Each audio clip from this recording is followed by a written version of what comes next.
報された最弱勇者、ガチャ進化で無双の頂へ。第16話、魔王軍の石膏黒きイクサオに、ギルドの大広間は、今日も冒険者たちの喧騒に包まれていた。剣を腰に下げた男、魔法の杖を背負った女、荷物を抱えた商人風の依頼人、それぞれの声が混じり合い、活気と熱気を作り出している。その中で、あときは視線を集める二人の姿があった。あれが、例の影の魔物を仕留めたってやつらか。ギルドの連中でも手こすった依頼を、たった二人で信じられんな。いそいそと囁かれる声。ユーマとリーナは、なるべく気づかぬふりをしてカウンターに歩いていった。今日も依頼を受けるにゃ。けど、視線が痛いんだけど、リーナが耳をピクピク動かしながら小声で言う。仕方ないさ、最近。まともに依頼をこなしているのは俺たちくらいだろ。ユーマは苦笑しつつ、木札の依頼書を手に取った。これまでも、彼らは小さな村を襲った地牙の狼軍を一夜で壊滅させ、地下洞窟に即く巨大マトリガンドラを仕留め、山間部で暴れ回っていた。暴風のワイバーンをもげくついしてきた。どれも本来なら5人以上のパーティーを組まなければ、死者が出るような高難度依頼ばかり。それでも、ユーマとリーナはたった2人で全てを完遂してみせた。その成果は確実にギルドに広まり、今では一目置かれる存在として名が上がりつつあった。やれやれ、すっかり有名人だな。低い声が後ろから響いた。振り向いたユーマの目に映ったのは懐かしい顔だった。シグルド。リーナが目を丸くする。かつてこの町で最強剣士と呼ばれた男。ユーマが天星の槍でその肩をかすめ、勝敗を決した相手。今の彼は以前よりも穏やかな気配をまといながらも、眼光の奥には研ぎ澄まされた光が宿っていた。お前たち、随分名を上げているらしいな。シグルドの口元がわずかにほころぶ。いや、まだまだ。ユーマが言いかけたところで、シグルドは首を振った。謙遜するな。影の魔物を撃った話は、俺の耳にも届いている。波の冒険者ならば心を飲まれ、命を落としていたはずだ。それを2人で突破した。大したものだ。周囲で耳を澄ませていた冒険者たちがざわめく。あいつら、やっぱり本当だったんだな。あのシグルドに認められてるぞ。視線はますます2人に集中し、ユーマは居心地悪そうに肩をすくめた。リーナは小声で囁く。ユーマ、見てみてみんな。私たちを英雄扱いしてるよ。困ったな。英雄なんてじゃないのに。そう言いながらも、胸の奥には小さな熱が灯っていた。その変化を見抜いたように、シグルドはふっと笑う。安心しろ。俺も昔は最強なんて呼ばれて息苦しかった。だがな力を得た者には、それをどう使うか選ぶ責任がある。お前はどうなんだ。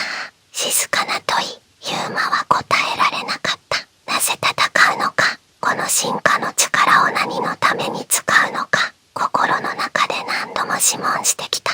リーナが沈黙を破った。ユーマは、まだ答えを探してる途中だよ。でも、私は信じてる。どんな答えを見つけるにしても、ユーマなら絶対に間違えないって、不意にかけられた言葉に、ユーマは思わず彼女を見た。リーナの耳がほんのり赤く染まり、彼女は慌ててそっぽを向いた。なるほど、良い相棒を持ったな。ユーマ、シグルドが柔らかく笑う。違うにゃ、仲間ってだけだから。リーナが慌てて否定すると、周囲からグスグスと忍び笑いが漏れた。その時、掲示板の前でざわめきが起きる。おい見ろ。新しい討伐依頼だ。辺境の森に魔王軍の石膏が現れたって、場の空気が一変した。魔王軍その名は、この世界では脅威そのものだった。単なる魔物とは次元が違い、人々を蹂躙する力を持つ存在。ユーマは依頼書を手にに取り、視線を走らせる。討伐対象は魔王軍の先兵とされる黒木イカサオに裏を襲い、すでに数十名の犠牲者が出ているという。行くのか、シグルドが問う。ユーマは短く息を吐き、うなずいた。避けて通れないだろう。これが俺の力の使い道かどうかはわからない。だが、誰かがやらなきゃいけないのなら、俺はやる。いいなも隣で胸を張る。私も行くよ。ユーマ一人じゃ危なっかしいし。その言葉に、シグルドは満足げに目を細めた。よし、ならば、俺も手を貸そう。今度は敵としてではなく、仲間としてな。冒険者たちの間にどよめきが広がる。かつて最強と呼ばれた剣士シグルドと新進気鋭の二人組。その共闘はすでに英雄譚の始まりのように映っていた。ユーマは槍を握りしめ、いいなと視線を交わす。彼女の瞳は未来への不安よりもまだ見ぬ広い世界を望む輝きに満ちていた。行こう。いいな。三人はギルドを後にし、ざわめく声を背に受けながら歩き出す。その背中を多くの冒険者たちが羨望と敬意を込めた目で見送っていた。それは英雄の兆しにたならなかった。夜の帳が降りる頃、街の広場には妙なざわめきが広がっていた。冒険者たちが集まり、互いに顔を見合わせては声を潜める。また出たらしいぜ。黒木イクサオニが辺境の村が壊滅したって話だ。逃げ延びた連中の証言じゃ、剣で切られても矢で撃っても傷ほど続かない化け物だとよ。震える声がふとからふとへと伝わり、恐怖は連鎖のように広がっていく。その中心にユーマたち3人の姿もあった。その3人を見つけた周囲の冒険者たちは興奮と驚きの混じった声を上げる。すげえな、あいつらマジでいい時だ。本かよ。やじとも激励ともつかない声が飛び交う中、3人は静かにそれを受け止めていた。その喧騒の奥には不安だけでなく、誰かが立ち向かってくれるという期待も混じっていた。シグルドが腕を組み、わずかに笑みを浮かべる。切っても倒れぬ相手がただの魔物じゃありえん。魔王軍の先兵なら話は別だな。ユーマは無言でうなずき、拳を握りしめた。街を出ると空気が一変した。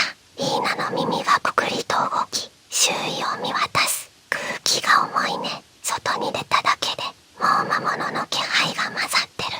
夜風に運ばれる匂いさえどこか地臭を含んでいるようだった。翌朝、3人がたどり着いたのはイクサオニが出没したという辺境の村だった。だがそこに村と呼べるものはもはや存在しなかった。焼け焦げた家々、吐き裂かれたしがらみ、乾いた血がこびりつき、粉々になった武器が地面を覆っている。風に乗って漂う焦げ臭さがまだ新しい。イーナが思わず口元を押さえる。ひどすぎる。ユーマは言葉を失い、無意識に槍を構えていた。何かがまだここにいる、そう感じた。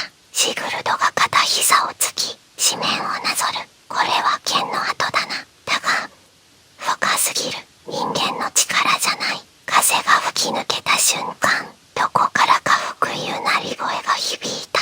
3人が同時に顔を上げる。森の奥、木々の間で黒い影がゆらりと揺れた。鳩のようでいて鳩ではない。しかしいように膨れ上がった筋肉と獣のように歪んだ輪郭、深紅の僧帽だけがぎらつき、夜よりも濃い闇の中から光がこちらを射抜いていた。いたか。シグルドの声が風の中に鋭く響く。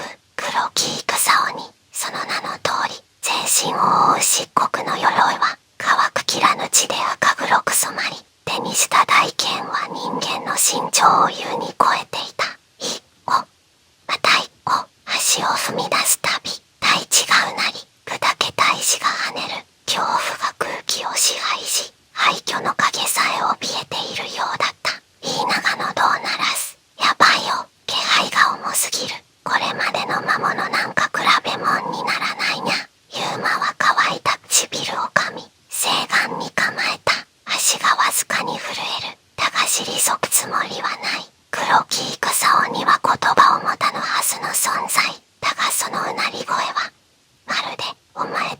潰すと告げているかのように聞こえた。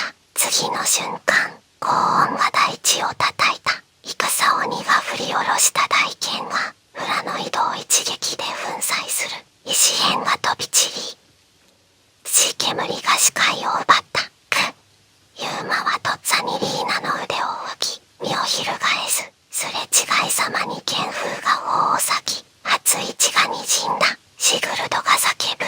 油断するな。こいつの一撃はどれも致命傷だ。血煙の向こうで赤い装甲がギラリと輝いた。黒きイクサ鬼は再び大剣を構える。その姿はまるで人間に絶望を刻み込むためだけに生まれた化け物のようだった。3人の喉が同時になる。逃げ道など最初から存在しない。戦いが始まった。続く。